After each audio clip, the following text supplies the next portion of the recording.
ব্যোমকেশকে একরকম জোর করেই বাড়ি থেকে বার করেছিলাম। গত 1 মাস ধরে সে একটা জটিল জালিয়াতির তদন্তে মনোনিবেশ করেছিল।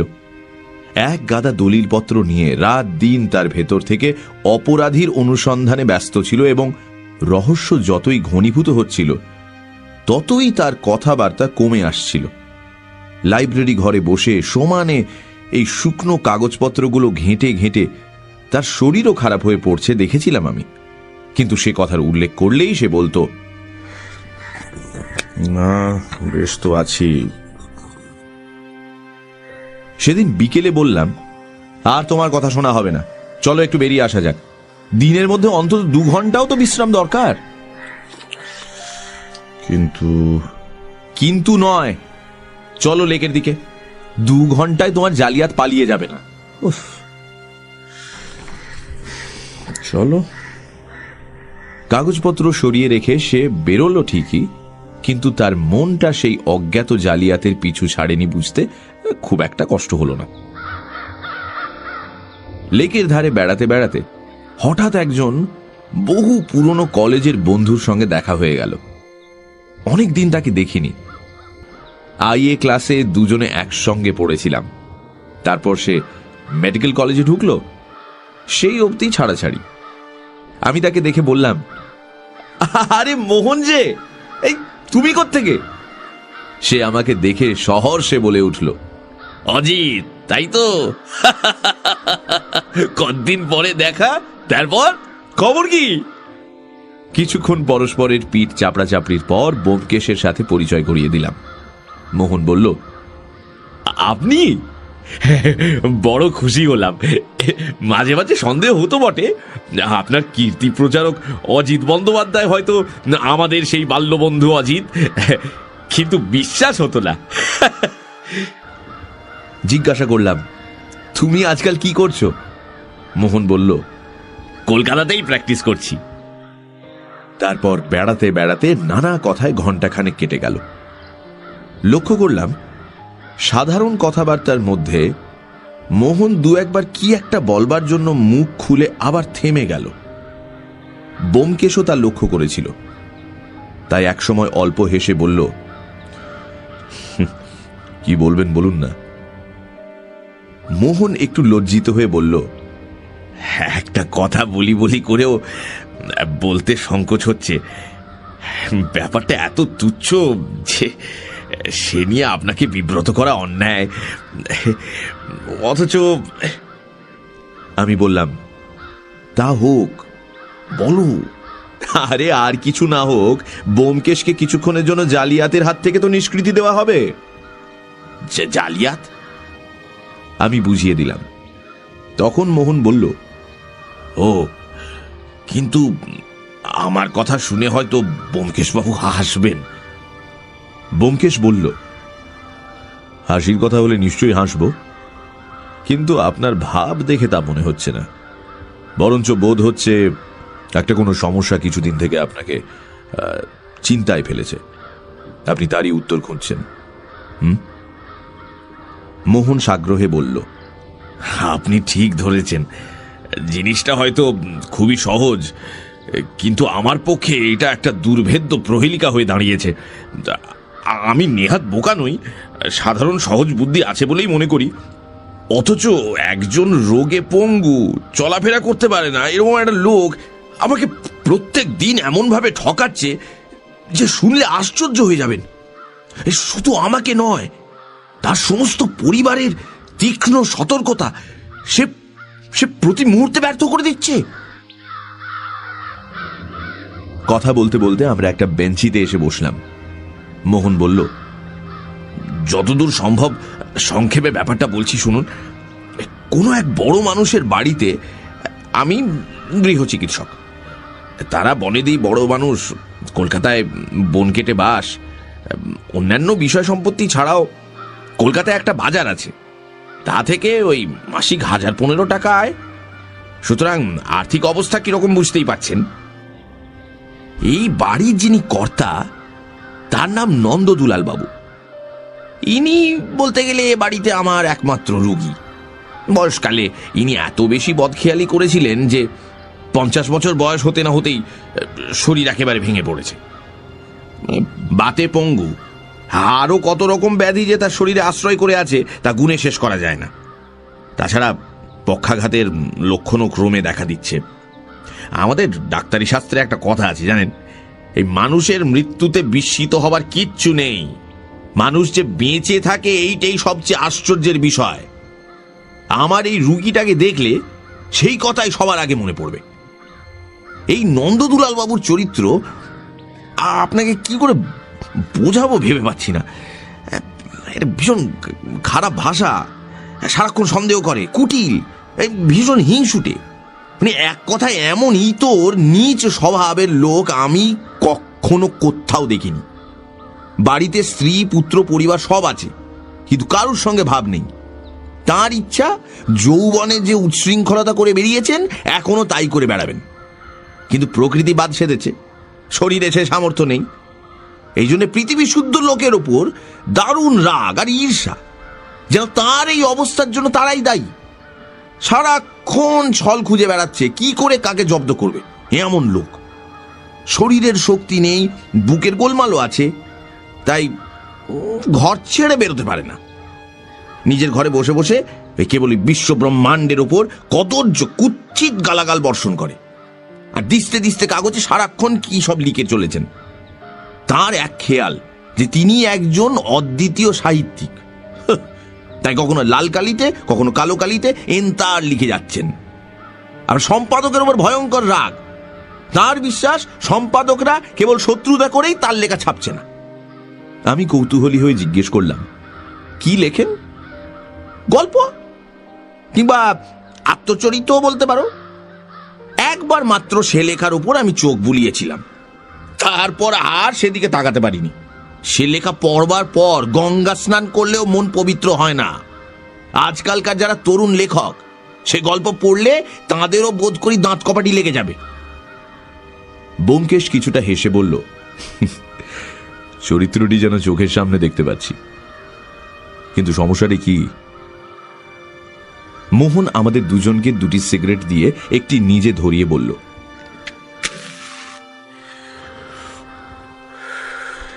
আপনারা ভাবছেন এমন গুণবান লোকের আর কোনো গুণ থাকা সম্ভব নয়, কেমন? কিন্তু তা নয়, এর আরেকটি মস্ত গুণ আছে। এই শরীরের ওপর উনি এক অদ্ভুত নেশা করেন। সিগারেটে গোটা দুই টান দিয়ে বলল,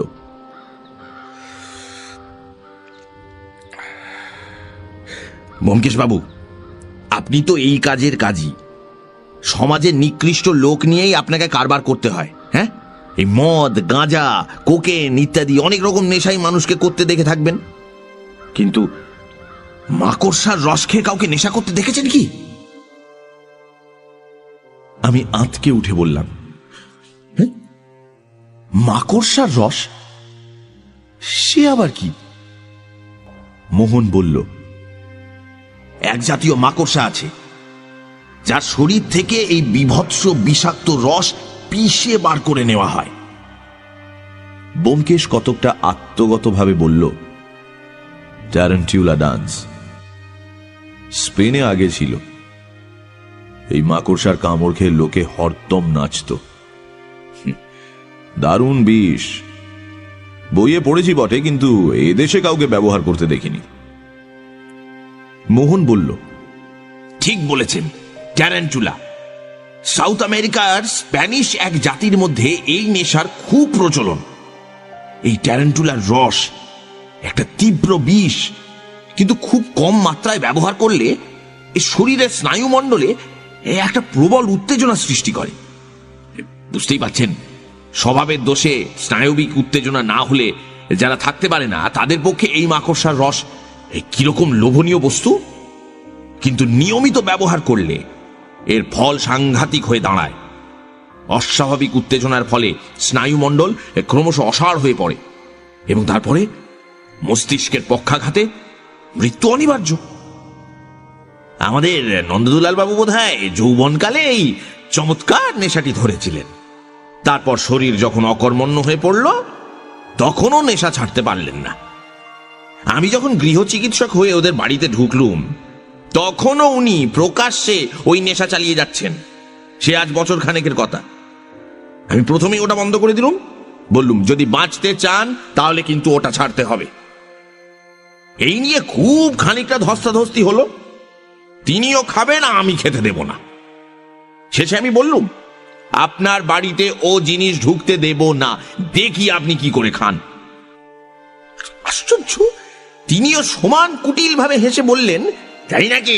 আচ্ছা, আমিও খাবো, দেখি তুমি কি করে আটকাও। যুদ্ধ ঘোষণা হয়ে গেল মশাই। পরিবারের আর সকলে আমার পক্ষে ছিলেন, সুতরাং সহজেই বাড়ির চারিদিকে কড়া পাহারা বসিয়ে দেওয়া গেল। তার স্ত্রী ছেলেরা সেসব পালা করে তাকে পাহারা দিতে লাগলেন, যাতে কোনো ক্রমে কোনো ভাবেও যেন সে বিষ তার কাছে পৌঁছতে না পারে। তিনি নিজে একরকম হাঁটাচলা করতে পারেন না, বাড়ি থেকে বেরিয়ে যে সে জিনিস সংগ্রহ করবেন না, সে ক্ষমতা নেই। আমি এইভাবে তাকে আগলাবার ব্যবস্থা করে দিয়ে মোটামুটি একটু ধাতস্থ হলাম, কিন্তু কিছুতেই কিছু হলো না। এত কড়াকড়ি সত্ত্বেও বাড়ি শুদ্ধ লোকের নজর এড়িয়ে তিনি নেশা করতে লাগলেন। কোথা থেকে যে সে জিনিস আমদানি করেছেন কেউ ধরতে পারল না। প্রথমটা আমার সন্দেহ হলো, হয়তো বাড়ির কেউ লুকিয়ে তাকে সাহায্য করছে। তাই একদিন আমি নিজে সমস্ত দিন পাহারায় রইলুম। কিন্তু আশ্চর্য মশাই, আমার চোখের সামনে তিনবার সেই বিষ খেলেন। তার নাড়ি দেখে বুঝলুম, অথচ কখন খেলেন না ধরতে পারলুম না। তারপর তার ঘর সে আতি পাতি করেছি, তার সঙ্গে বাইরের লোকে দেখা করা একেবারে বন্ধ করে দিয়েছি, কিন্তু তবু তার নেশা বন্ধ করতে পারিনি। এখনো সমানভাবে সেই ব্যাপার চলছে। এখন আমার সমস্যা হয়ে দাঁড়িয়েছে এই যে, লোকটা ওই মাকড়সার রস পায় কোথা থেকে, এবং পেলেও সকলের চোখে ধুলো দিয়ে খায় কি করে? মোহন চুপ করল। ব্যোমকেশ শুনতে শুনতে অন্যমনস্ক হয়ে পড়েছিল কিনা জানি না। মোহন শেষ করতেই সে উঠে দাঁড়িয়ে বলল, অজিত, বাড়ি চলো, একটা কথা হঠাৎ মাথায় এসেছে। যদি তা ঠিক হয় তাহলে। বুঝলাম সেই পুরনো জালিয়াত আবার তাকে চেপে ধরেছে। মোহন এতক্ষণ যে বকে গেল, তার শেষের দিকের কথাগুলো হয়তো তার কানেও যায়নি। আমি একটু অপ্রস্তুত ভাবে বললাম, মোহনের গল্পটা বোধহয় তুমি ভালো করে শোনোনি না? বিলক্ষণ, শুনেছি বই কি। সমস্যাটা খুবই মজার, কৌতূহল হচ্ছে, কিন্তু এখন কি আমার সময় হবে? আমি একটা বিশেষ শক্ত কাজে। মোহন মনে মনে বোধহয় একটু কষ্ট পেল, কিন্তু সে ভাবটা গোপন করে বলল, তবে কাজ নেই, থাক। আপনাকে এইসব তুচ্ছ ব্যাপারে মাথা ঘামাতে অনুরোধ করা অবশ্য অনুচিত, কিন্তু কি জানেন, এর একটা নিষ্পত্তি হলে হয়তো লোকটার প্রাণ বাঁচাতে পারা যেত। একটা লোক যত বড়ই পাপী হোক না কেন, বিন্দু বিন্দু বিষ খেয়ে আত্মহত্যা করছে, চোখের সামনে দেখছি, অথচ কিছু করতে পারছি না। এর চেয়ে দুঃখের বিষয় আর কি হতে পারে বলুন? ব্যোমকেশ একটু লজ্জিত হয়ে বলল, আমি করব না বলিনি তো। এ ধাঁধার উত্তর পেতে হলে ঘন্টা দুয়েক ভাবতে হবে, আর একবার লোকটিকে দেখলেও ভালো হয়, কিন্তু আজ বোধ হয় তা পেরে উঠব না। নন্দদুলাল বাবুর মতো অসামান্য লোককে কিছুতেই মরতে দেওয়া যেতে পারে না, সে আমি দেব না। আপনি নিশ্চিন্ত থাকুন, কিন্তু এখনই আমায় বাসায় ফিরতে হবে। মনে হচ্ছে ওই জালিয়াত লোকটাকে ধরে ফেলেছি, কিন্তু একবার কাগজগুলো ভালো করে দেখা দরকার। সুতরাং আজকের রাতটা নন্দদুলাল বাবু নিশ্চিন্ত মনে বিষ পান করে নিন, কাল থেকে আমি তাকে জব্দ করে দেব। মোহন হেসে বলল, বেশ, কালই হবে। কখন আপনার সুবিধা হবে বলুন, আমি গাড়ি পাঠিয়ে দেব। ব্যোমকেশ একটু চিন্তা করে বলল, আচ্ছা, এক কাজ করা যাক, তাতে আপনার উৎকণ্ঠাও অনেকটা কমবে। অজিত আজ আপনার সঙ্গে গিয়ে দেখে শুনে আসুক, তারপর ওর মুখে সব কথা শুনে আজ রাতেই কিংবা কাল সকালে আমি আপনার ধাঁধার উত্তর দিয়ে দেব, কেমন? ব্যোমকেশের বদলে আমি যাব, এতে মোহনের মুখে যে নিরাশার ভাব ফুটে উঠল তা কারু চোখ এড়ায়নি। ব্যোমকেশ তা দেখে হেসে বলল, আপনার বাল্যবন্ধু বলেই বোধহয় অজিতের উপর আপনার তেমন ইয়ে নেই। কিন্তু হতাশ হবেন না, সৎসঙ্গে পড়ে ওর বুদ্ধি এখন এমনই ভীষণ তীক্ষ্ণ হয়ে উঠেছে যে তার দু একটা দৃষ্টান্ত শুনলে আপনি অবাক হয়ে যাবেন। হয়তো নিজেই আপনার এই ব্যাপারের সমস্ত রহস্যের উন্মোচন করে দেবে, আমাকে দরকারও পড়ল না। এত বড় সুপারিশেও মোহন বিন্দু মাত্র উৎসাহিত হল না। রুই কাতলা ধরবার আশায় ছিপ ফেলে যারা সন্ধেবেলা পুঁটি মাছ ধরে বাড়ি ফেরেন তাদের মতো মুখ করে সে বলল, অজিতই চলুক তাহলে, কিন্তু ও যদি না পারে। হ্যাঁ রে বাবা, হ্যাঁ, সে আর বলতে, তখন তো আমি আছি। ব্যোমকেশ আমাকে আড়ালে ডেকে নিয়ে বলল, সব জিনিস ভালো করে লক্ষ্য করো, আর চিঠিপত্র কি আসে খোঁজ নিও। এই বলে সে হাঁটা দিল। ব্যোমকেশকে অনেক জটিল রহস্যের সমাধান করতে দেখেছি ও তাতে সাহায্যও করেছি। তার অনুসন্ধান পদ্ধতিও এতদিন একসঙ্গে থেকে অনেকটা আয়ত্তও হয়েছে। তাই মনে মনে ভাবলাম, এই সামান্য ব্যাপারের কিনারা করতে পারবো না? বিশেষত আমার প্রতি মোহনের বিশ্বাসের অভাব দেখে ভেতরে ভেতরে একটা জেদও চেপে গিয়েছিল। যেমন করে হোক এ ব্যাপারটা নিষ্পত্তি করবই করব। মনে মনে এরকম সংকল্প এঁটে মোহনের সাথে লেক থেকে বের হলাম।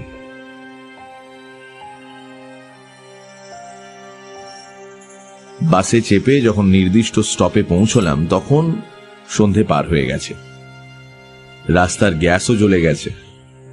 মোহন পথ দেখিয়ে নিয়ে চলল।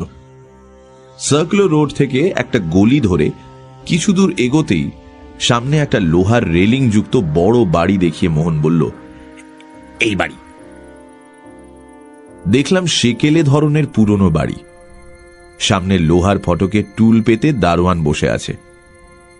মোহনকে দেখে সেলাম করে পথ ছেড়ে দিল, কিন্তু আমার প্রতি সন্দেহের চোখে তাকিয়ে রইল। বাবুজি, আপকো ভিতর জানা?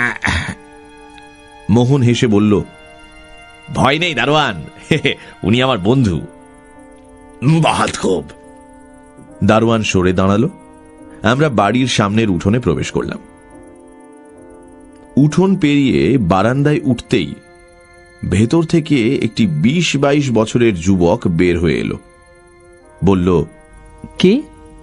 ডাক্তারবাবু, আসুন আসুন। আমার দিকে সপ্রশ্ন চোখে চেয়ে জিজ্ঞেস করল, ইনি? মোহন তাকে একটু আলাদা নিয়ে গিয়ে নিচু কণ্ঠে কি একটা বলল। যুবকও উত্তর দিল, বেশ তো, উনিও আসুন না। মোহন তখন পরিচয় করিয়ে দিল। গৃহস্বামীর জ্যেষ্ঠ পুত্র, নাম অরুণ। তার পেছন পেছন আমরা বাড়ির ভেতর ঢুকলাম। দুটো ঘর পেরিয়ে ৩ নম্বর ঘরের বন্ধ দরজায় করাঘাত করতেই ভেতর থেকে একটা ঝগড়ুটে ভাঙা কণ্ঠস্বর শোনা গেল। কে কে তুমি? এখন আমায় বিরক্ত করো না, আমি লিখছি। অরুণ বলল, বাবা, ডাক্তারবাবু এসেছেন। এই অভয়, দরজা খোল। একটি ১৮-১৯ বছর বয়সের যুবক, বোধহয় গৃহস্বামীর দ্বিতীয় পুত্র, সে দরজা খুলে দিল। আমরা সকলে ঘরে ঢুকলাম। অরুণ চুপি চুপি অভয়কে জিজ্ঞেস করল, খেয়েছেন? অভয় ম্লানভাবে ঘাড় নাড়ল।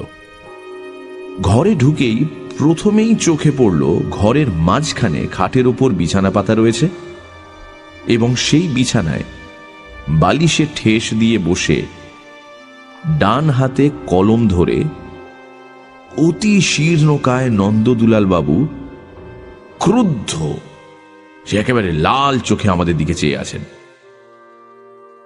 মাথার উপর উজ্জ্বল বৈদ্যুতিক আলো জ্বলছিল, আর একটা টেবিল ল্যাম্প খাটের ধারে উঁচু একটা টেবিলের উপর রাখা। তাই লোকটির সমস্ত চেহারা, সমস্ত শরীর ভালো করে দেখতে পেলাম। তার বয়স বোধ করি 50-এর নিচেই, কিন্তু মাথার চুল সমস্ত পেকে গেছে, একটা শ্রীহীন পাশুটে বর্ণ ধারণ করেছে। হাড় চওড়া, ধারালো মুখে মাংসের লেশ মাত্র নেই। হাঁটুর হাড় দুটো যেন চামড়া ভেদ করে বাইরে বেরোবার চেষ্টা করছে। পাতলা চ্যাপ্টা নাকটা মুখের উপর ঝুলে পড়েছে। চোখ দুটো কোনো অস্বাভাবিক উত্তেজনার ফলে অত্যন্ত উজ্জ্বল হয়ে উঠেছে, কিন্তু উত্তেজনার অবসানে আবার যে তারা মাছের চোখের মতো ভাবলেশহীন হয়ে পড়বে, সেটাও চোখ দেখে বোঝা যায়। নিচের ঠোঁটটা কিরকম যেন ঝুলে পড়েছে।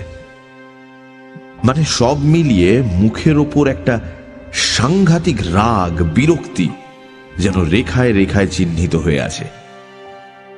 কিছুক্ষণ এই প্রেতাকৃতি লোকটির দিকে বিস্মিতভাবে চেয়ে থেকে দেখলাম তার বাঁ হাতটা থেকে থেকে কেঁপে উঠছে, যেন সেটা স্বাধীনভাবে দেহ থেকে সম্পূর্ণ আলাদা হয়ে নাচ শুরু করে দিচ্ছে।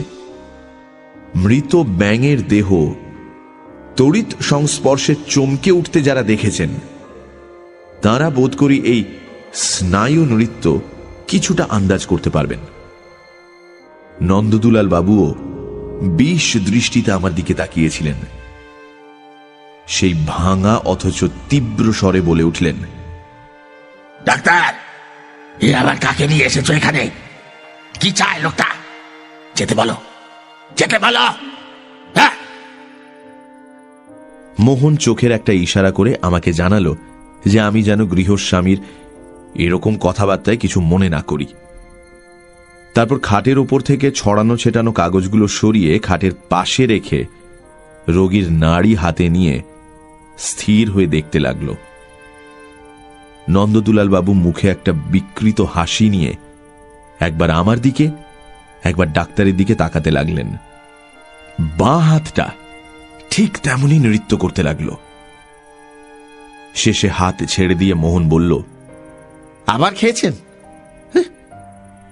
বেশ করেছি, খেয়েছি। কার বাবার কি? হ্যাঁ। মোহন ঠোঁট কামড়ে বলল, এতে নিজেরই কেবল ক্ষতি করছেন, আর কারণ নয়। কিন্তু সে তো আপনি বুঝবেন না, বোঝবার ক্ষমতাই নেই। ওই বিষ খেয়ে খেয়ে মস্তিষ্কের তো দফা রফা করে ফেলেছেন। নন্দদুলাল বাবু মুখের একটা পৈশাচিক বিকৃতি করে বললেন, তাই নাকি ইয়ার? হ্যাঁ, মস্তিষ্কের দফা রফা করে ফেলেছি। কিন্তু তোমার ঘটে তো অনেক বুদ্ধি আছে। হ্যাঁ, তুমি ধরতে পারছো না কেন? বলি, চারদিকে তো সেপাই বসিয়ে দিয়েছো, কই ধরতে পারলে? ধরতে পারলে না।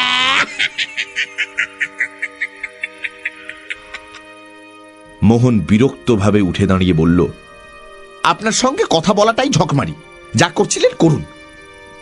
নন্দদুলাল বাবু ঠিক আগের মতো হিহি করে হাসতে হাসতে বললেন, দুয়ো ডাক্তার, দুয়ো আমায় ধরতে পারলে না। ধিন টানা পাকানো না ডিঙ্কা চিং।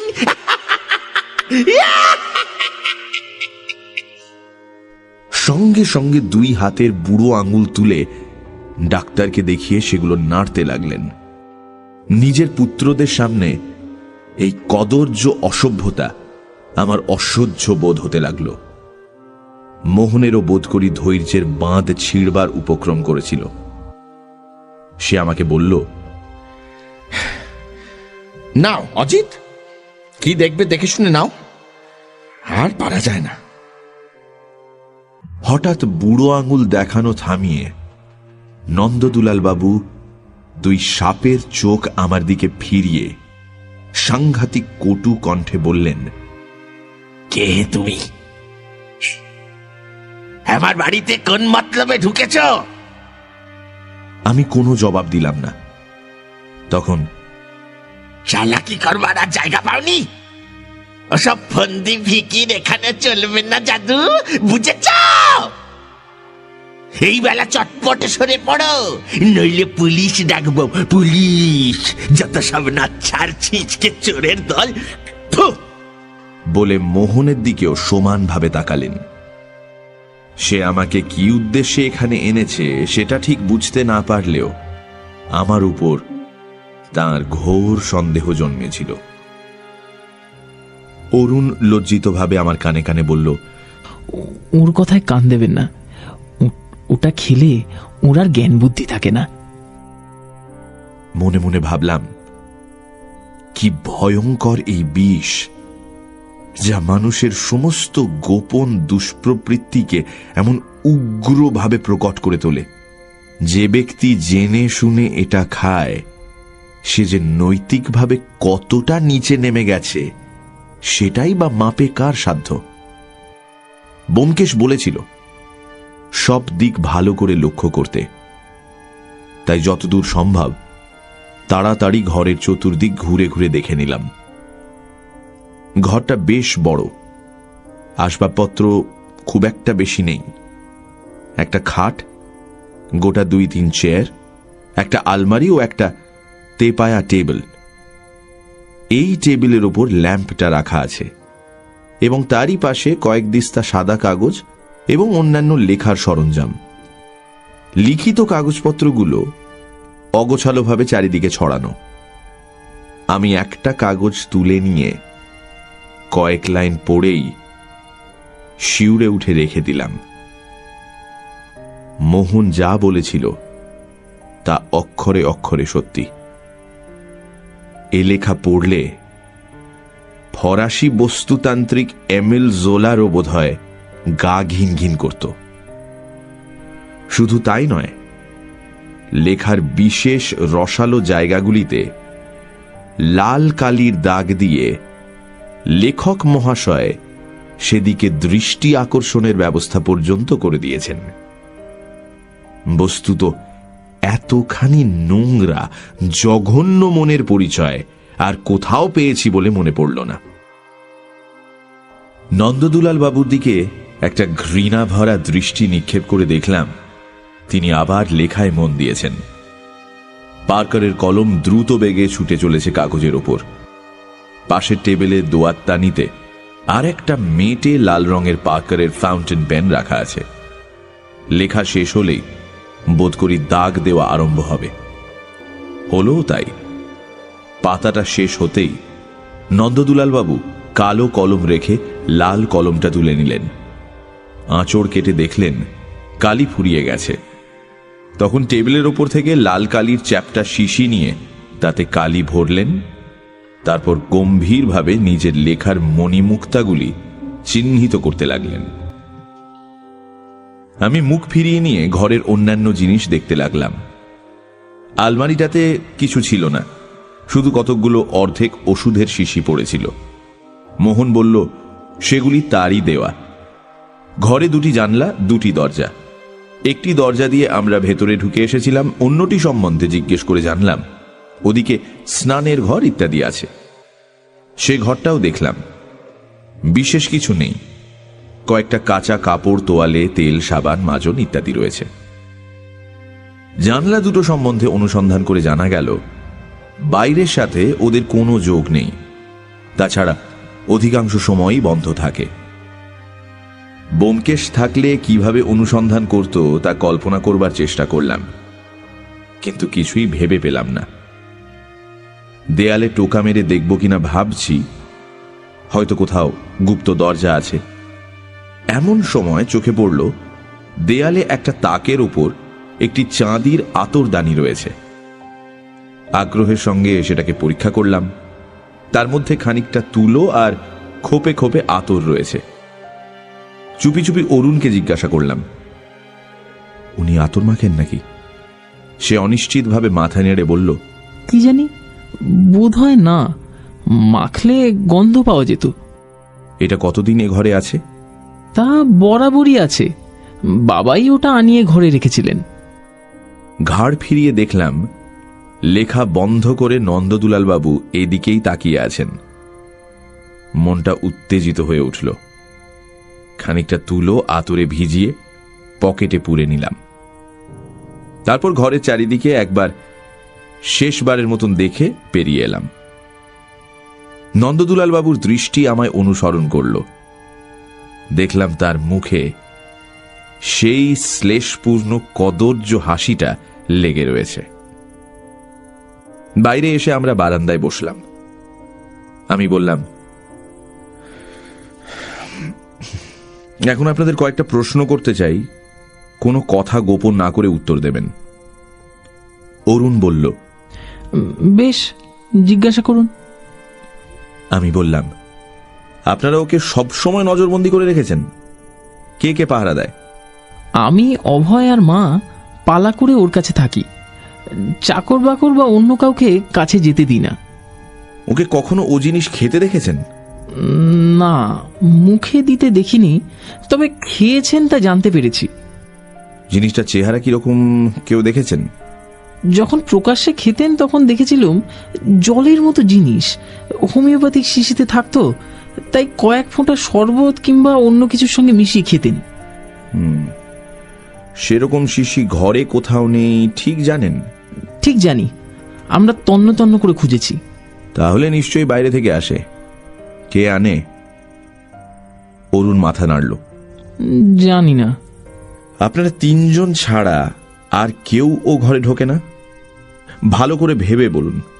না, কেউ না। হ্যাঁ, এক ডাক্তারবাবু ছাড়া। আমার জেরা ফুরিয়ে গেল। আর কি জিজ্ঞাসা করব? গালে হাত দিয়ে ভাবতে ভাবতে ব্যোমকেশের উপদেশ মনে করলাম। আবার আরম্ভ করলাম, ওর কাছে কোনো চিঠিপত্র আসে? না। কোনো পার্সেল কি অন্যরকম কিছু? এইবার অরুণ বলল, হ্যাঁ, হপ্তায় একখানা করে রেজিস্ট্রি চিঠি আসে।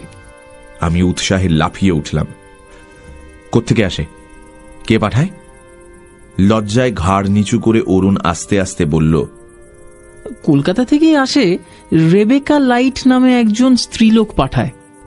আমি বললাম, বুঝেছি। চিঠিতে কি থাকে আপনারা দেখেছেন কি? দেখেছি বলে অরুণ মোহনের দিকে তাকালো। আমি আগ্রহের সঙ্গে জিজ্ঞাসা করলাম, কি থাকে? সাদা কাগজ। সাদা কাগজ? হ্যাঁ, খালি কতগুলো সাদা কাগজ খামের মধ্যে পোড়া থাকে, আর কিছু না। আমি হতবুদ্ধির মতো প্রতিধ্বনি করলাম, আর কিছু না? না। কিছুক্ষণ নির্বাক হয়ে তাকিয়ে রইলাম। শেষে বললাম, ঠিক জানেন খামের ভেতর আর কিচ্ছু থাকে না? অরুণ একটু হেসে বলল, হ্যাঁ, ঠিক জানি। বাবা নিজে পিয়নের সামনে রসিদ দস্তখত করে চিঠি নেন বটে, কিন্তু তার আগে আমি চিঠি খুলি, তাতে সাদা কাগজ ছাড়া আর কিছুই থাকে না। প্রত্যেকবার আপনিই চিঠি খোলেন? কোথায় খোলেন? বাবার ঘরে, সেখানেই পিয়ন চিঠি নিয়ে যায় কিনা। কিন্তু এ তো ভারী আশ্চর্য ব্যাপার। সাদা কাগজ রেজিস্ট্রি করে পাঠাবার মানে কি? মাথা নেড়ে অরুণ বলল, জানি না। আরো কিছুক্ষণ বোকার মতো বসে থেকে শেষে একটা নিঃশ্বাস ফেলে উঠে পড়লাম। রেজিস্ট্রি চিঠির কথা শুনে মনে একটা আশা জেগেছিল যে ফন্দিটা বুঝি ধরে ফেললাম, কিন্তু না। ওদিকের দরজায় একেবারে তালা লাগানো। বুঝলাম আপাত দৃষ্টিতে ব্যাপার সামান্য ঠেকলেও আমার বুদ্ধিতে কুলাবে না। তুলা শুনিতে নরম, কিন্তু ধুনিতে লবে যান। ওই বিষ জর্জরিত দেহ অকাল পঙ্গু বুড়ো লম্পটের সঙ্গে এঁটে ওঠা আমার কর্ম নয়। এখানে ব্যোমকেশের ওই শানিত ঝকঝকে মাথাটাই দরকার। মলিন মুখে ব্যোমকেশকে সব কথা জানাবো বলে বাইরে বের হচ্ছি, হঠাৎ একটা কথা মনে পড়ল। জিজ্ঞাসা করলাম, নন্দদুলালবাবু কাউকে চিঠিপত্র লেখেন? অরুণ বলল, না, তবে মাসে মাসে মানি অর্ডার করে টাকা পাঠান। কাকে পাঠান? লজ্জা ম্লান মুখে অরুণ বলল, এই এই ইহুদি স্ত্রীলোকটাকে। মোহন ব্যাখ্যা করে বলল, ওই স্ত্রীলোকটা আগে নন্দদুলাল বাবুর মানে। বুঝেছি। কত টাকা পাঠান? 100 টাকা, কিন্তু কেন পাঠান তা বলতে পারবো না। মনে মনে ভাবলাম পেনশন, কিন্তু মুখে সে কথা না বলে একা বেরিয়ে পড়লাম। মোহন ওখানেই থেকে গেল। বাসায় পৌঁছতে রাত 8টা বাজল। ব্যোমকেশ লাইব্রেরি ঘরে ছিল। দরজায় ধাক্কা দিতেই কবাট খুলে বলল, কি খবর? সমস্যা ভঞ্জন হলো? না। আমি ঘরে ঢুকে একটা চেয়ারে বসে পড়লাম। এরই মধ্যে ব্যোমকেশ একটা মোটা লেন্স নিয়ে একখণ্ড কাগজ পরীক্ষা করছিল। এখন আবার যন্ত্রটা তুলে নিল। তারপর আমার দিকে একটা তীক্ষ্ণ দৃষ্টি নিক্ষেপ করে বলল, ব্যাপার কি? এত শৌখিন হয়ে উঠলে কবে থেকে? আতর মেখেছ যে? মাখিনি, নিয়ে এসেছি। তাকে আদ্যপান্ত সমস্ত বিবরণ বর্ণনা করে শোনালাম। সেও মনে করি মন দিয়েই শুনল। সব শেষে বললাম, আমার দ্বারা তো হলো না ভাই, এখন দেখো তুমি যদি কিছু করতে পারো। তবে আমার মনে হয় এই আতরটা অ্যানালাইজ করলে কিছু একটা পাওয়া যেতে পারে। কি পাওয়া যাবে? মাকড়সার রস। ব্যোমকেশ আমার হাত থেকে তুলোটা নিয়ে শুঁকতে লাগলো।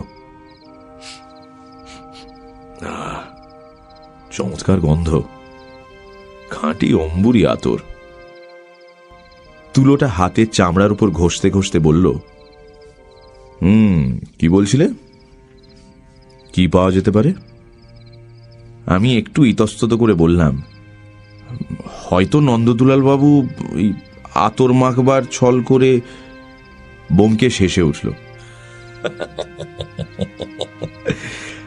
1 মাইল দূর থেকে যার গন্ধ পাওয়া যায় সে জিনিস কেউ লুকিয়ে ব্যবহার করতে পারে? নন্দদুলাল বাবু যে আতর মাখেন তার কোনো প্রমাণ পেয়েছ? তা পাইনি বটে, কিন্তু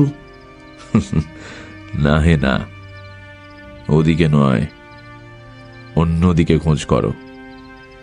কি করে জিনিসটা ঘরের মধ্যে আসে, কি করে নন্দদুলাল বাবু সকলের চোখের সামনে সেটা মুখে দেন, এই সব কথা ভেবে দেখো। রেজিস্ট্রি করে সাদা কাগজ কেন আসে? ওই স্ত্রীলোকটাকে টাকা পাঠানো হয় কেন? ভেবে দেখেছ? আমি হতাশভাবে বললাম, অনেক ভেবেছি, কিন্তু আমার দ্বারা হলো না। আরো ভাবো, কষ্ট না করলে কি কেষ্ট পাওয়া যায়? গভীরভাবে ভাবো, একাগ্র চিত্তে ভাবো, নাছোড় বান্দা হয়ে ভাবো।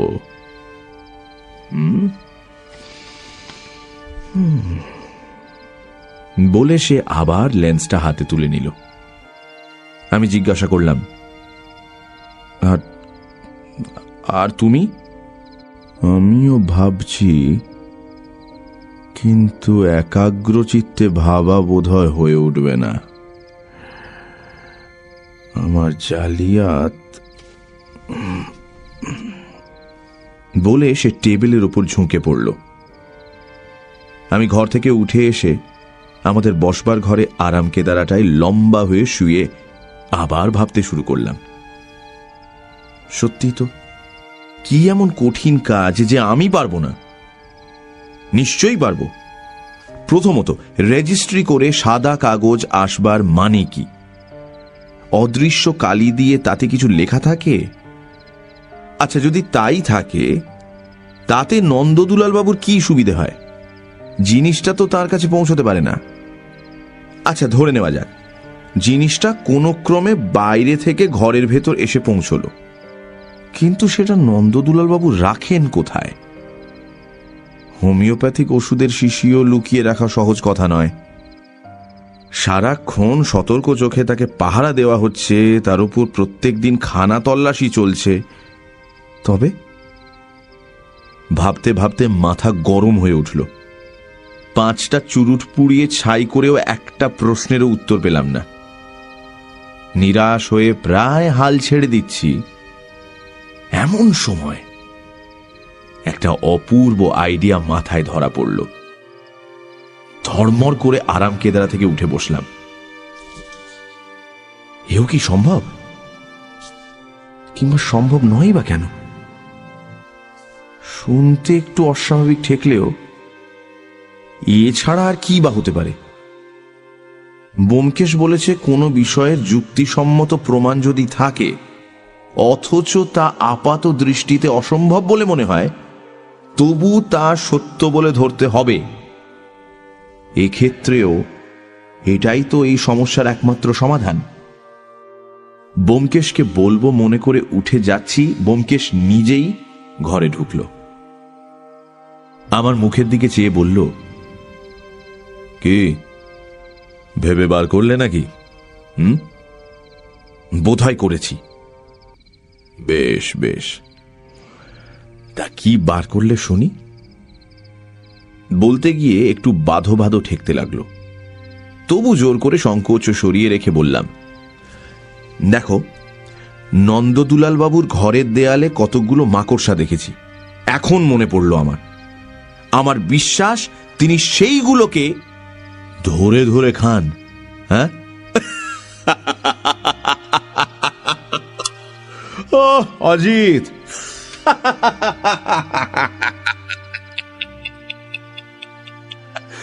অজিত, তুমি একেবারে একটি জিনিয়াস, তোমার জোড়া নেই।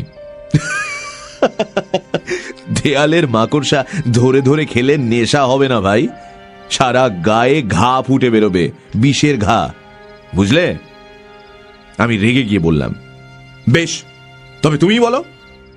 ব্যোমকেশ চেয়ারে বসে টেবিলের উপর পা তুলে দিল। অলস ভাবে একটা চুরুট ধরাতে ধরাতে বলল, সাদা কাগজ ডাকে কেন আসে বুঝতে পেরেছ? না। ইহুদি স্ত্রীলোকটাকে কেন টাকা পাঠানো হয় বুঝেছ? না। নন্দদুলাল বাবু রাত দিন অশ্লীল গল্প লেখেন কেন, তাও বুঝতে পারোনি? না, তুমি বুঝেছ? বোধহয় বুঝেছি। ব্যোমকেশ চুরুটে দীর্ঘ টান দিয়ে চোখ নামিয়ে বলল,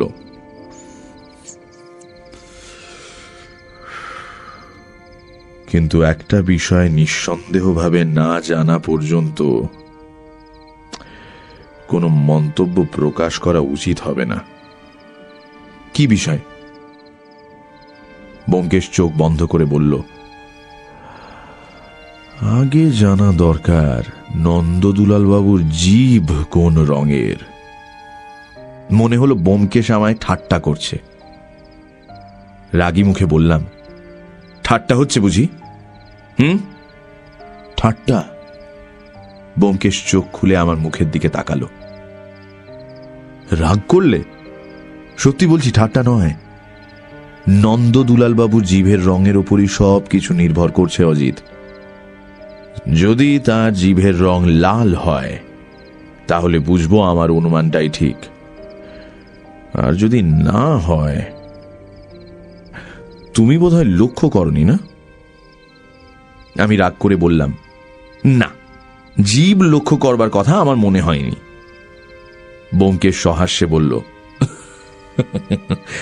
অথচ এইটাই আগে মনে হওয়া উচিত ছিল অজিত। যাই হোক, এক কাজ করো, ফোন করে নন্দদুলাল বাবুর ছেলের কাছ থেকে খবরটা নাও।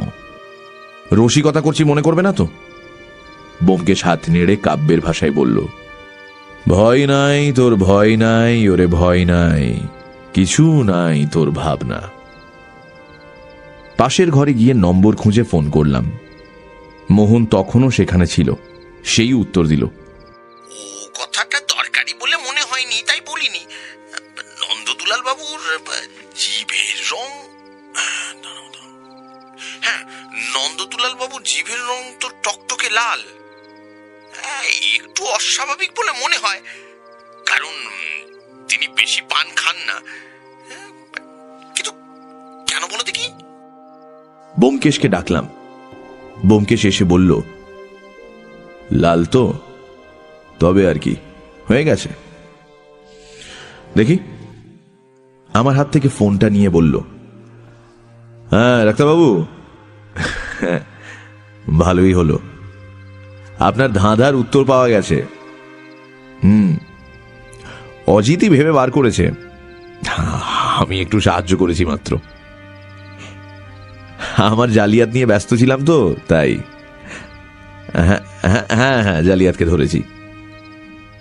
বিশেষ কিছু করতে হবে না। শুনুন, কেবল নন্দদুলাল বাবুর ঘর থেকে লাল কালির দোয়াত আর লাল রঙের ফাউন্টেন পেনটা সরিয়ে দেবেন।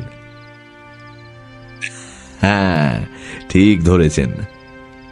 কাল একবার আসবেন, তখন সব কথা বলবো। আচ্ছা, নমস্কার। হ্যাঁ, অজিতকে আপনাদের তরফ থেকে ধন্যবাদ জানাবো। বলেছিলাম কিনা যে ওর বুদ্ধি আজকাল ভীষণ ধারালো হয়ে উঠেছে। রাখলাম। হাসতে হাসতে ব্যোমকেশ ফোনটা রেখে দিল। বসবার ঘরে ফিরে এসে লজ্জিত মুখে বললাম, অল্প অল্প কিছু বুঝতে পারছি, কিন্তু তুমি সব কথা পরিষ্কার করে বলো তো,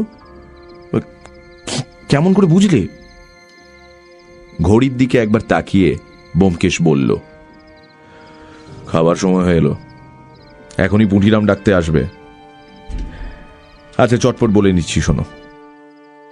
প্রথম থেকেই তুমি ভুল পথে যাচ্ছিলে। দেখতে হবে জিনিসটা ঘরের মধ্যে প্রবেশ করে কি করে। তার নিজের হাত পা তো নেই, সুতরাং কেউ তাকে নিশ্চয়ই নিয়ে আসে। কে এসে?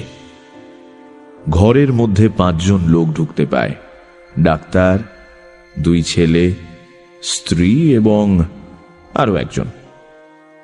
প্রথম 4 জন বিষ খাওয়াবে না, এটা নিশ্চিত। অতএব এ পঞ্চম ব্যক্তির কাজ। পঞ্চম ব্যক্তি কে? পঞ্চম ব্যক্তি হচ্ছে পিয়ন। সে হপ্তায় একবার সই করানোর জন্য নন্দদুলাল বাবুর ঘরে ঢোকে, ঠিক? সুতরাং তার মারফতেই জিনিসটা ঘরে ঢোকে। কিন্তু খামের মধ্যে তো সাদা কাগজ ছাড়া আর কিছুই থাকে না। ওইখানেই ফাঁকি। সবাই মনে করে খামের মধ্যে জিনিসটা আছে, তাই পিয়নকে কেউ লক্ষ্য করে না। লোকটা হুঁশিয়ার। সে অনায়াসে লাল কালির দোয়াত বদলে দিয়ে চলে যায়।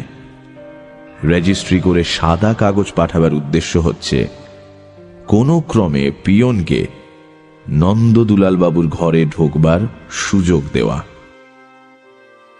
তারপর তুমি আরেকটা ভুল করেছিলে। ইহুদি স্ত্রীলোকটাকে টাকা পাঠানো হয়, পেনশন স্বরূপ নয়। ওই প্রথাটা কোথাও প্রচলিত নেই। টাকা ওষুধের দাম। ওই মহিলাই পিয়নের হাতে ওষুধ সরবরাহ করে। তাহলে দেখো, ওষুধ নন্দদুলাল বাবুর হাতের কাছে এসে পৌঁছলো, কেউ জানতে পারল না। কিন্তু সারাক্ষণ ঘরে লোক থাকে। তিনি খাবেন কি করে? নন্দদুলাল বাবু গল্প লিখতে আরম্ভ করলেন। সর্বদাই হাতের কাছে লেখার সরঞ্জাম রয়েছে, তাই উঠে গিয়ে খাবারও কোনো প্রয়োজন নেই। খাটের উপর বসেই সে কাজ সেরে নেওয়া যায়। তিনি কালো কলম দিয়ে গল্প লিখছেন, লাল কলম দিয়ে তাতে দাগ দিচ্ছেন, আর একটু ফাঁক পেলেই কলমের নিবটি চুষে নিচ্ছেন। কালি ফুরিয়ে গেলে আবার ফাউন্টেন পেন ভরে নিচ্ছেন। জিভের রং লাল কেন এখন বুঝতে পারছো অজিত? কিন্তু লালই যে হবে তা বুঝলে কি করে? কালো তো হতে পারত। হায় হায় হায়, এটা বুঝলে না? কালো কালি যে বেশি খরচ হয়। নন্দদুলাল বাবু ওই অমূল্য ধনটি কি বেশি খরচ করতে দিতে পারেন? তাই লাল কালির ব্যবস্থা। বুঝেছি, এত সহজ। সহজ তো বটেই, কিন্তু যে লোকের মাথা থেকে এই সহজ বুদ্ধিটি বেরিয়েছে তার মাথাটা অবহেলার বস্তু নয়। এত সহজ বলেই তোমরা ধরতে পারছিলে না। তুমি ধরলে কি করে? খুব সহজে। এ ব্যাপারে দুটো জিনিস সম্পূর্ণ নিরর্থক বলে মনে হয়। এক, রেজিস্ট্রি করে সাদা কাগজ আসা। দুই, নন্দদুলাল বাবুর গল্প লেখা। এই দুটোর সত্যিকার কারণ খুঁজতে গিয়েই আসল কথাটা বেরিয়ে পড়ল। পাশের ঘরে ঝনঝন করে টেলিফোনের ঘন্টি বেজে উঠল। আমরা দুজনেই তাড়াতাড়ি উঠে গেলাম। ব্যোমকেশ ফোন ধরে জিজ্ঞাসা করল, হ্যাঁ কে আপনি? ও ডাক্তারবাবু, হ্যাঁ কি খবর? নন্দদুলাল বাবু চেঁচামেচি করছেন, হাত পা ছুঁড়ছেন? তা হোক তা হোক, না তাতে কোনো ক্ষতি হবে না। কি বললেন? অজিতকে গালাগাল দিচ্ছেন সকার বকার তুলে? ভারী অন্যায়, ভারী অন্যায়। কিন্তু যখন তার মুখ বন্ধ করা যাচ্ছে না তখন আর উপায় কি? অজিত অবশ্য ওসব গ্রাহ্য করে না। হ্যাঁ হ্যাঁ, অবিমিশ্র প্রশংসা যে পৃথিবীতে পাওয়া যায় না সেটা অজিত জানে। মধু ও হুল, কমলে কণ্টক, এটা হলো জগতের নিয়ম ডাক্তারবাবু। আচ্ছা, নমস্কার।